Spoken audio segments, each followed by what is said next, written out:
So Dave, what do you think it makes to be the best healbot in 5th edition D&D? Well, I'm thinking you probably need some curative magic, like maybe cure wounds. Yeah, I would assume that would be the first place to start. You're also going to want to have ways to enhance that curative magic. Okay, it's kind of obvious, but what else you got? Well, you did mention bot, so I think you're going to have to be a robot. Well, you got me there. So let's talk about making the best Adventures League legal character build for 5th edition Dungeons & Dragons. That's also a healbot. Welcome to Nerdarchy. For nerds, by nerds. I'm Nerdarchy Dave, and as usual, I'm hanging out with this nerd. Nerdarchy Ted. Maybe this is your first time visiting Ted's basement. It's a place where we like to discuss news, views, and homebrews for 5th edition Dungeons & Dragons. Sometimes we even talk about other role-playing games. So if you don't want to miss a single video, don't forget to hit that subscribe button and to tune to that notification bell. Alright, so we're going to do an Adventures League legal character build. It's going to be in an Eberron setting. So the rules for that is we can use the Eberron books, as well as Zathar's Guide to Everything. And then we also get to dip into some of the goblinoid races as well. So all of that is pretty cool. We're going to build this in a character sheet over on D&D Beyond, as well as have a character build guide down in the description. So you will have links to both of those. You can check that all out. It's only fair that we mention that this video is sponsored by D&D Beyond, which is a great resource and digital database for 5th edition Dungeons & Dragons. There is all kinds of awesome things you can do over there, like build the character like we did. There's plenty of resources that you can do for free. They've got videos, they've got articles, everything on the SRDs there. Or you can get a subscription and get the legendary bundle and get everything. Not to mention get a discount on future products. So there's a lot of great stuff, a lot of great resources. Highly recommend you check out D&D Beyond. We use it regularly. Makes running and playing our games so much easier. Link down in the description. All right, so let's build our healbot. And how do we meet all these requirements? All right, well, we're going to start off with our race, and we jokingly call this the healbot. And the only bot we have access to in 5th edition Dungeons & Dragons is going to be the warforged. That is true. Matter of fact, this was actually a request that came in from Andrew, and he asked us to do the ultimate healbot. So we took some of the things that he requested, put them in there, as well as put our own spin on it. All right, so next we're going to have to go into class options, and basically we're going to look at, who gets access to healing, who's going to, possibly work out for this. So clearly, you've got cleric, it's the most obvious choice. You've got bard, they get access to cure magic. You got the divine soul sorcerer, gets access to cleric spells. You have paladin, and you can even go into the Eberron choice and looking at artificer. Druid and ranger also get heal spells as well. That's a lot of choices. Clearly, we're not going to be using all of them. So next up, we can look at backgrounds. And there are tons of choices that could fit. You could go with type. You can go against type. From this particular area, I don't think we're going to actually absolutely need anything. Mm-hmm. So here we can flavor it however we want. So we're not going to go into options on this one, but we will tell you which background we chose in a moment. But first we're going to go into our stats and the stat setup that we used, that we did do a point by. So we kind of had an idea of where this character was going to go. We definitely needed our mentals for it. So we kind of, as Dave says, we had to go with the point by, and we kind of had to push our physicals a little bit lower than maybe we wanted to. So we went with a strength of 11, dex of 10, and constitution of 14. So for our mentals, we know that we're going to be using all of them for our classes. So we've got a straight 13 across the board, 13 intelligence, 13 wisdom, 13 charisma. And we're a warforged, we're going to get a +2 to constitution, giving us a 16. And we have a floating +1, and we are going to put that right into our intelligence, giving us 14. And I know what you're thinking, but you're making a healbot. Why on earth would you max out? You had the higher intelligence, but we're going to get into that. So, as we've stated, we're going with Warforged. Warforged is going to get access to a skill, a tool, and a language. So we're taking halfling, and that is going to inform our background choice. That halfling language also is going to then inform what tool proficiency we went with, and that's going to be cook utensils, and our skill is going to be medicine. So next up, we have the background, and we went with a House Jarasco agent. And House Jarasco is halflings. It's the healing house. Maybe our warforged was purchased by this house or found its way into their service somehow, adopted, picked up, whatever, started following them around, wouldn't leave them alone. We're not entirely sure, but he was infatuated with House Jarasco and the halflings. And so much so they eventually, brought him into the house, made him an agent, and he has been dedicated and focused to, or her, as the case may be, or they, to healing and into the service of organics. So this agent is going to give us 2 skills. That's going to give us investigation and persuasion. We're also going to get alchemist supplies and herbalist kit. So we're already starting to shape up and have ways that we can service other humanoids and help them out. We can prepare foods, healing potions, antitoxins. So we're well on our way to becoming the healbot. We are destined to become. Medicine and investigation are two great skills. So when somebody gets sick, that investigative process, I think, would give you a process to follow to figuring out what's actually wrong. So I think it works out really well for this character. Yes, and because it's a warforged and they're a little bit alien in comparison to some of the other races, I like investigation over insight because I don't feel like they'd have a great insight abilities when dealing with humanoids. Matter of fact, they might be a bit of a mystery. So the more analytical approach of investigation really works well. So we're now ready to take our first level in class, and we put that point in intelligence. So there's only a few areas that this could work, and we're in Eberron. So we went artificer. That's going to give us 2 skills and a tool because we've already got cook's utensils, and we know that halflings like to drink, so we went with brewer supplies. We're also going to take the skills arcana and perception. So, because we're an artificer, we are also just going to get tinker's tools and thieves' tools. We're also now going to start making some choices for our spells. Now, normally we don't go over all the spells with the character builds, but the spells in this case are going to be, I think, kind of important. So the spells that are most apropos for us to be taking here, we want the cantrip Spare the Dying, and we obviously want Cure Wounds, right off the bat. Come on, let's face it, we're the healer. Also, we're going to have guidance, which is going to be super useful when we're trying to diagnose and figure out what's going on with our patients. We're actually going to take Artificer all the way to level 3. We want to get right to Alchemist, which is going to be our chosen subclass. We're going to get access to our infusions. We're going to get access to more spell casting. And, those spells are always going to be, whenever possible, leaning towards, healing. Healing Word is on our list all the time because of having the Alchemist, which is super useful. Now we have Cure Wounds. Now we have Healing Word. They go hand in hand. So we also get the experimental elixir, which allows us to, brew up those potions right there on the spot. Super helpful. Definitely going to be using that a lot. Yes, there's quite a few enhancements in the experimental elixir, which one of is straight up just healing. So again, yes, that's going to work out really well for this build, giving us more access to healing. So now we're going to go to level 4, and we're actually going to leave the Artificer class behind for a bit. So level 4, we take our first level of cleric. We get access to our domain right away, and I'm certain that you've already figured it out. This is going to give us, where we're going to take life, and that's going to give us access to that empowered healing. So every time that we cast a spell that cures wounds, that heals, we're going to add 2 plus the spell's level to that effect.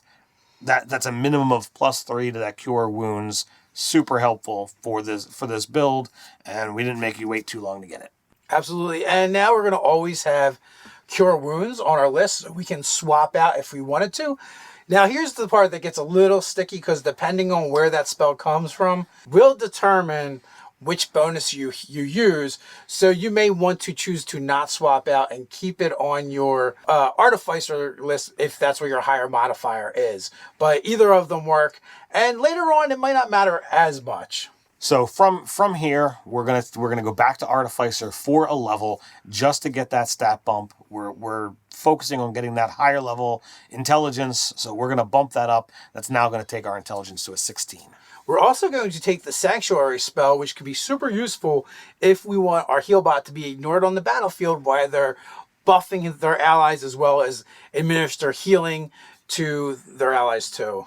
So we're now going to step away from both the classes that we already have, and we're going to look at taking a level in Sorcerer, and we're going to go with Divine Soul. They get access to their bloodline right away, and because of the spell choice that it's going to give us access to, we're actually going to take neutrality for our alignment. That's going to give us protection from good and evil, which just adds another option for us to use. And then we're going to pick up some more spells for being a sorcerer, as well as a ton of cantrips. So this character is shaping up to be very spellcastery heavy, and by going with these full casters levels added to your artificer, it's actually ballooning out your spellcasting potential over what they normally would be. We're not a full caster with this particular build, but that's not what our forte is. Our forte is to put our friends back together. All right, so we're going back to artificer, and that is going to give us alchemical savant, as well as we're going to get access to lesser restoration, which, a healer should probably have. But that ability allows us to add our intelligence modifier to healing spells, as well as to damage spells that involve the elements. So the damaging part, not really necessary, or not really, thematic for what it is, but adding that when we use our alchemical supplies to be the focus when we cast the spell, adding that to our healing abilities, now we're adding, at this point in time, 5 plus the spell level, to our healing abilities. That's pretty nice.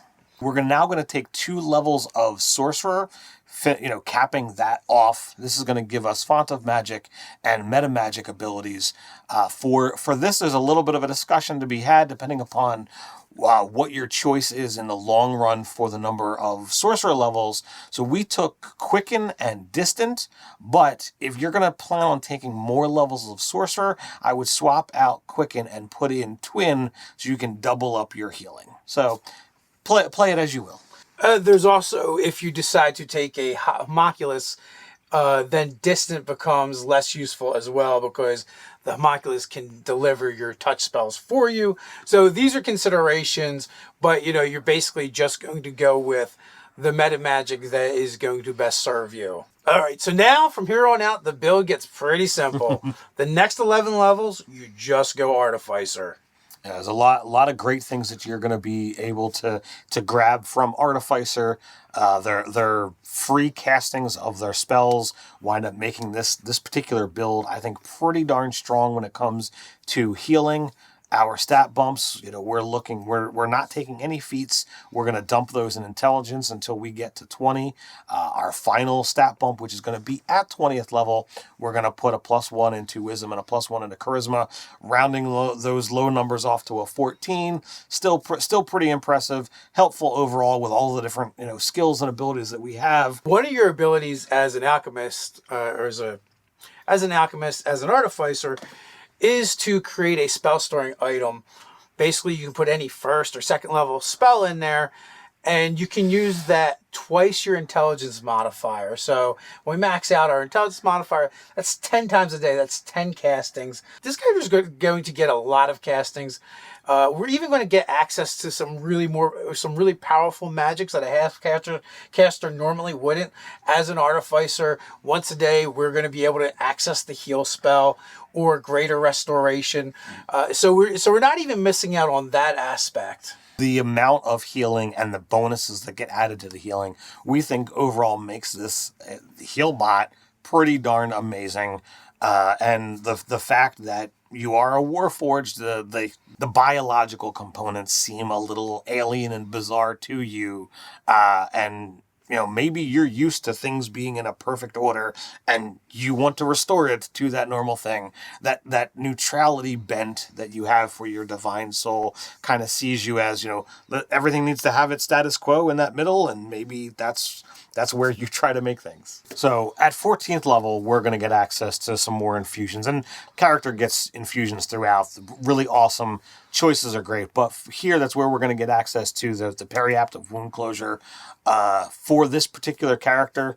It's a really strong choice to be able to make those, whether it be for yourself or one of the weakest members of your party. Definitely would be going in that direction. Yeah, I mean, or even multiples, because you can hand it out. If someone goes down, they will automatically stabilize. You don't have to worry about that. And then during your short rest, when you spend your healing hit dice, they get double back whatever they spend. So, it's just another way to, double down on the healbot's ability to aid the party and heal. So, all in all, I think this character presents a very strong healer. It's interesting the way they go about doing it, and yet again we found another way of making an awesome healer that's not just a cleric. So the question is now, how do we use this as an NPC?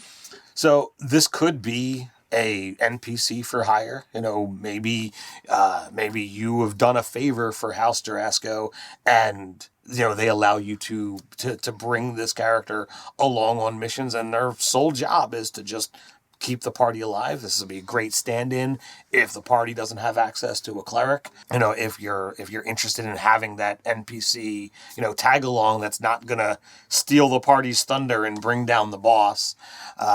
You could have this as someone who is an NPC that's out in the wilderness as a random encounter, and maybe this is the perfect time to be like, oh well, the party just had a hard encounter, and this house agent is out there on their way back from another mission. I like the idea of the sympathetic enemy. Maybe you remove the background element and they're not, House Durasco or whatever. It's just an NPC that has most of what we've discussed. And they're working with a group, organization, whatever. And it could be for any number of reasons. They could have been duped. They could be gullible. They could have dirt on them. They could be holding, loved ones hostage. Could be mind controlled to a certain extent. So this person is constantly putting together the enemies to the players and healing them, fixing them. Maybe the players even get captured, and it does turn out that this person is actually kind of sympathetic, and they might be able to later turn them to their side. And you could build the relationship even more. Like, the battle has ended, the players have been captured, and now this individual that was working against them is now tending to their wounds and healing them, and they're like, well, why are you doing this? And they're just like, well, it's what I do. Like, you're injured, you're hurt. I offer succor and healing to those that need it. And you're like, well, why are you working for these terrible people? And insert whatever you want to insert as the reason. And it could make an interesting hook later on to not only how do we defeat the enemy, but how do we defeat the enemy and not really harm this individual that isn't really bad, but they're in a bad situation or they're being forced to do the thing. I think that's great, and I would love to be a player in that game. So there are just some ideas. How would you do it? We have a ton of other character builds that you can check out, and you can download all the guides like this one. They're all over on the DM's Guild. For pay what you want. The character sheet's down below. You can take a look at it. But before we head on out, let me just take a moment to invite you to join Nerdarchy, the adventuring party, over on Patreon. I expect there, Ted. We're creating products for 5th edition Dungeons & Dragons that both players and DMs alike can drop right into their game. But that's not all. We do monthly giveaways, and our patrons are automatically entered. We do weekly hangouts with our patrons and more. So quest on down to the description, join the Nerdarchy adventuring party. Until next time, stay nerdy.